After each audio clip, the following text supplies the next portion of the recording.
Greetings and welcome to this new video for the channel. As you might have guessed, given the last few videos released on the channel, Ynnari are one of my favorite faction in Warhammer 40k. I collect Harlequins primarily and pretty much everything that revolves around Eldar, and I really enjoy playing them as Ynnari. I've started collecting Warhammer models when I was a teenager, and especially Eldar ones. And after a long hiatus when I came back for 8th edition, I was fascinated to see how much the Eldar story had progressed and evolved. And since then, I pretty much consumed everything I could on Ynnari lore. And today I wanted to upload this video to tell you who the Ynnari are, what they're fighting for, and what are the perspectives for this faction in Warhammer 40k in the coming future. But to better understand who the Ynnari are, you need to go back to the origins of Eldar. Thousands of years ago, Eldar were one people, and were ruling over the stars of the galaxy, and their empire was unprecedented. But with this golden age came also decadence. Some of them foresaw the fall of the empire and felt something very wrong was going on.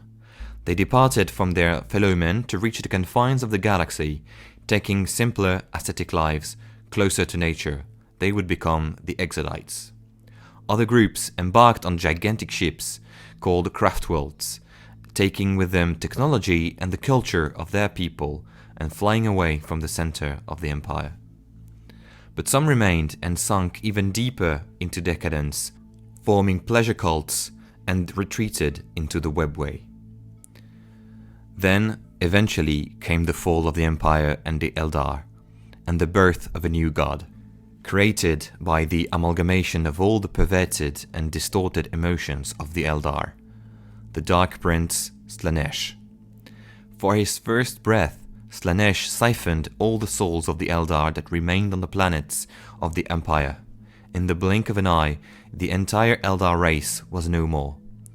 Since this tragic day, Slaanesh is constantly looking for Eldar souls, the ones she prefers, thus taking on the name of She Who Thirsts in the Eldar culture. Each soul of a dead Eldar is destined to be tracked down and eaten by Slaanesh in the warp. That is why each Eldar wears a spirit stone that capture his or her soul at the moment of their death. Now the Eldar that survived are a divided people, but recently a new way is aiming at gathering them under a one banner. That of believing of the prophecy of the awakening of the god of the dead, Ynnead, who will defeat Slaanesh and free them from their shackles. The first mention of Ynnead can be found in the Craftworld Eldar Codex supplement, where we follow Eldrad Orthron in his meditations. Connecting himself to the infinity circuits of all the Craftworlds, he hears for the first time the heartbeat of the dormant god of the dead. If you want to know more about this episode, I made a video about it. We don't hear much about Ynnead for quite a long time, but in 2016 a new development occurs with the battle box Death Masque that tells the events that happened on the Moon of Coheria, especially the opposition between the Harlequins of the Midnight Sorrow, led by Eldrad Orthron, and the Battle Brothers of the Watchful Artemis, led by, you guessed it, Captain Artemis of the Death Watch. This event is a very important one in the plot. Eldrad tries to manipulate fate and prematurely awaken Ynnead. In the prophecy, Ynnead is only meant to awaken when the last Eldar would die. Then he would have enough energy, filled with all the dead spirits of the Eldar race, to slay Slaanesh and initiate rebirth of the Eldar race. Illic Nightspear, a famous wanderer and pathfinder from Craftworld Alatok, discovers the crystal moon of Coheria. This moon was covered with crystal dust that could act as a psychic catalyst. Eldrad takes this opportunity to put a new plan in motion. He first seeks the help of the Masque of the Midnight Sorrow, who accepts, becoming de facto the first Ynnari cultist of Ynnead. The plan was to get a crystallized body of Farseers from each Craftworld and bring them to the moon. These bodies would act like poles connected to infinity circuits to draw in all the souls of the dead. Then these souls would then resonate with the crystal of the moon, acting like a beacon in the immaterium to call forth Ynnead and awaken him. Coheria was in a system controlled by the Imperium, and Eldar planned a diversion with the help of Craftworld's Samhan and Ulthwé. Coordinating their movements, the war hosts of the Craftworlds launched their attack on the nearby Port de Mesnes.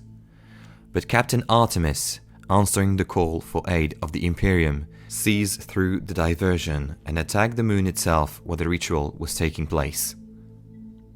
The ritual was nearly finished, but the dreadnought Nihilus of the Watch Force fires at Eldrad, forcing him to break off the ritual and retreat into the webway.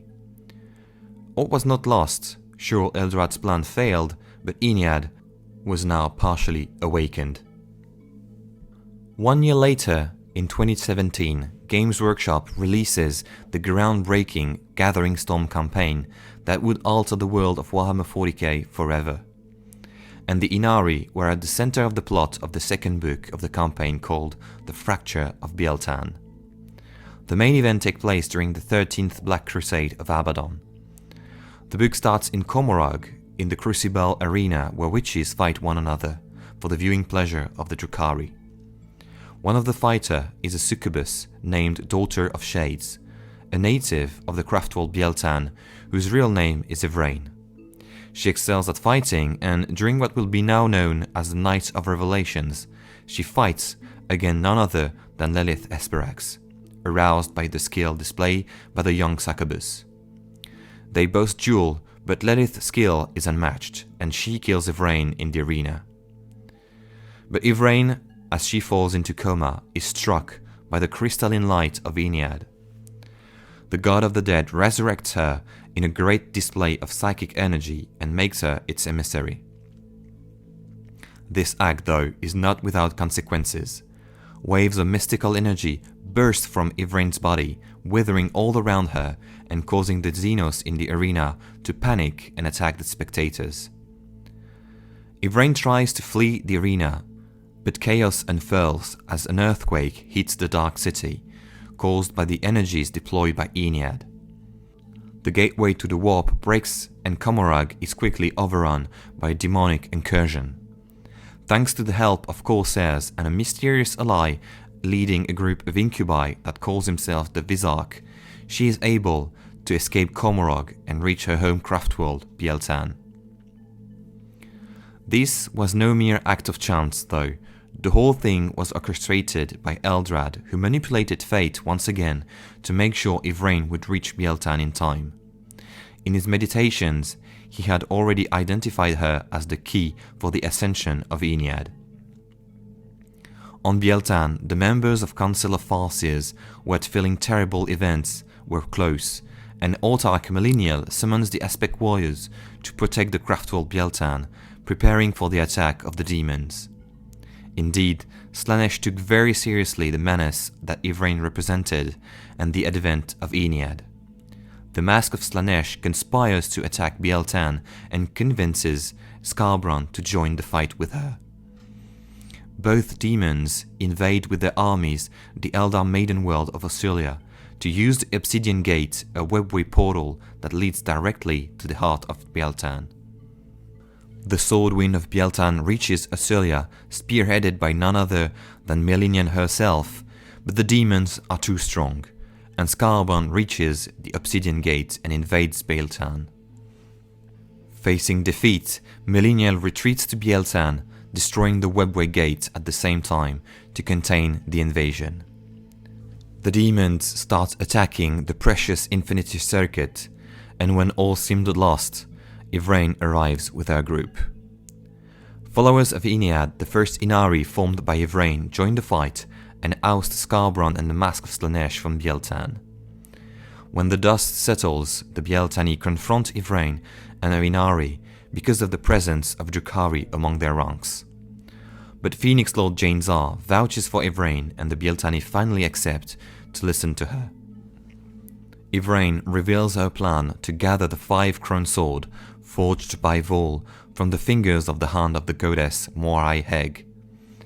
Legend says that, placed in the right hands and reunited, These fabled swords will give their wielders dominion over life and death. Yvraine believes that possessing the 5 swords would give her enough power to fully awaken Ynnead. Yvraine already wields one, Kavir, the Sword of Sorrows, and reveals that one is located at the heart of Bieltan. So she plunges her hand into the heart of Bieltan and pulls out the second Kronsword, Asuva, the Sword of Silent Screams, and she gives it to the Vizark. Moments later, the Infinity Circuit, already weakened by the demon infestation, shatters. The deathly energies contained within it form a vortex from which emerges the Incarn, the avatar of the god of the dead. In spite of the intervention of Bieltan Farseers to purify the souls, the Craftworld itself breaks apart. In conjunction with other cataclysmic events happening in the galaxy at the same time, psychic energies boil through the void and form the Great Rift that the Eldar call Datherian. The sundering of the Craftworlds leaves Bieltani in turmoil, and already the population of the Craftworld is divided between those accepting Ynnead's message and those enraged by the damage caused to their homes. In reaction, the Seer Council of Ulthwé opens a portal to Bieltan to rescue the Ynnari. Now in safety on Ulthwé, Eldrad, Yvraine and their partisans are called to account for their actions. Emissaries from Craftworld Altansar speak in Ynnari's defense, revealing that it was Ynnead's consciousness that protected their Craftworld from the dangers of the Eye of Terror during the millennia they were trapped in. But the trial of the Ynnari goes awry, and threats are formulated and attacks carried out against them. But thanks to Kisaduras, a revealed Eldar mystic, who preached the High Council of Ulthwé that the only hope for the survival of the Eldar race lied in Ynnead, Yvraine and her followers are allowed to leave. Now gathering Eldar from Bieltan, Ulthwé and Altansar, Drukarian Corsairs and also Harlequins, the Ynnari venture in the Eye of Terror, looking for the 3rd Kronsword. They reach Belial IV, a former luxurious Eldar planet, at the time of their empire, where the sword was rumored to be.